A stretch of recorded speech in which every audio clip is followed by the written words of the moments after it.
Essas manifestações. A gente chama das cefaleias trigeminais. Eu destaquei aqui a cefaleia em salvas, né? A cefaleia em salvas todo mundo conhece como a cefaleia que responde ao oxigênio. Uma coisa que eu falo muito para os residentes lá de Ipanema é o seguinte: você só sabe que responde ao oxigênio se o paciente já tem um diagnóstico, que aí ele vai te falar. Agora, se ele chegou a primeira vez para você, você que vai ter que dar o diagnóstico, você vai ter que entender que aquilo é salvas para você fazer o oxigênio. Então, normalmente quando o paciente fala assim, minha dor de cabeça melhora com oxigênio, é porque alguém já deu o diagnóstico. O problema é quando você é o primeiro a atender o paciente. Então a gente tem que saber identificar, sem saber como a cefaleia que melhora com oxigênio, porque normalmente isso aí, quando você tem essa informação, você já tem um diagnóstico. Tá? Então a cefaleia em salvas, ela tem ficado mais frequente. Em termos populacionais, tem aumentado a frequência, possivelmente pelo aumento mesmo da divulgação, né, e mais estudos médicos. Mas aqui é outro nível de dor, né? Uma cefaleia excruciante. Quem já viu um ataque de salvas, não esquece. É uma dor enlouquecedora. Chama muito atenção o desespero que a pessoa fica. É desespero mesmo, a pessoa fica agitada. O paciente chega a falar que tem vontade de bater a cabeça na parede. Assim, ele aceita qualquer coisa para parar aquilo. É uma dor excruciante. Então, esse nome vem de cefaleia em salvas porque ela ocorre em surtos, ela ocorre em salvas.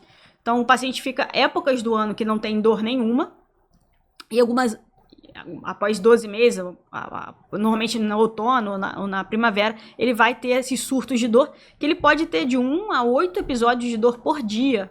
E esses surtos, eles podem durar algumas semanas. Então, é uma dor excruciante. Agora, essa dor é uma dor bem típica, porque é uma dor que dura de 15 a 180 minutos. E aqui é muito interessante.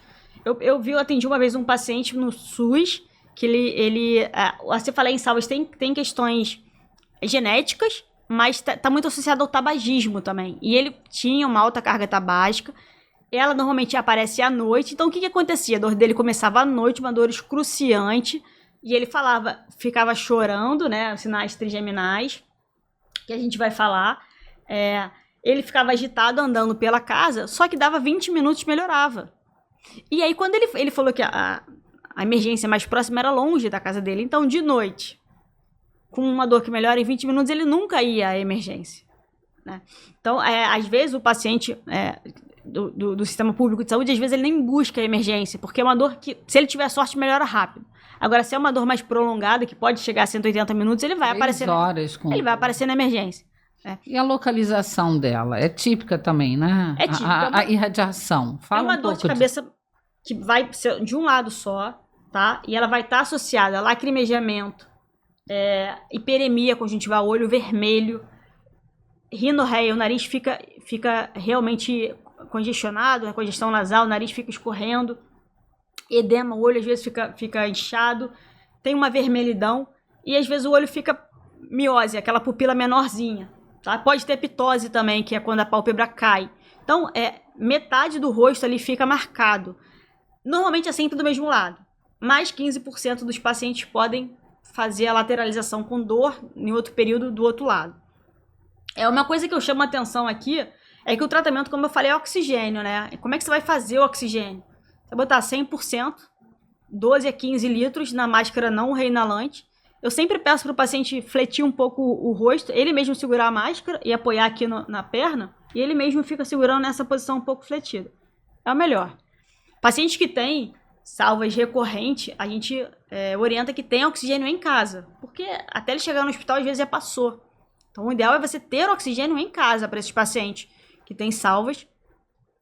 Eu sempre dou cartinha para eles, para levar na emergência, porque até ele explicar o que ele tem, às vezes pega o médico que não é neurologista. É muito detalhe, né? Muito detalhe. Eu já dou cartinha para ele levar, para já entender.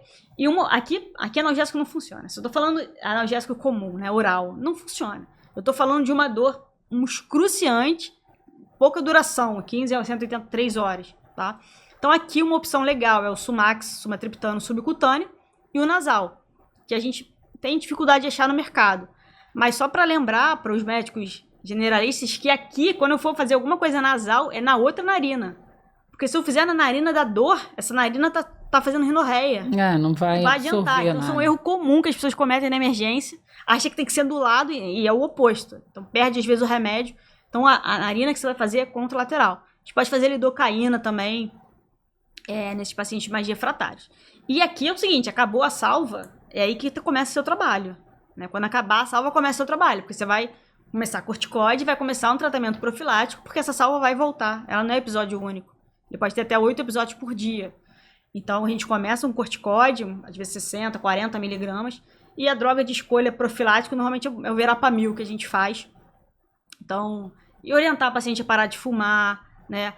Quando você faz o diagnóstico, vale a pena fazer uma imagem. Aqui vale muito a pena fazer uma imagem.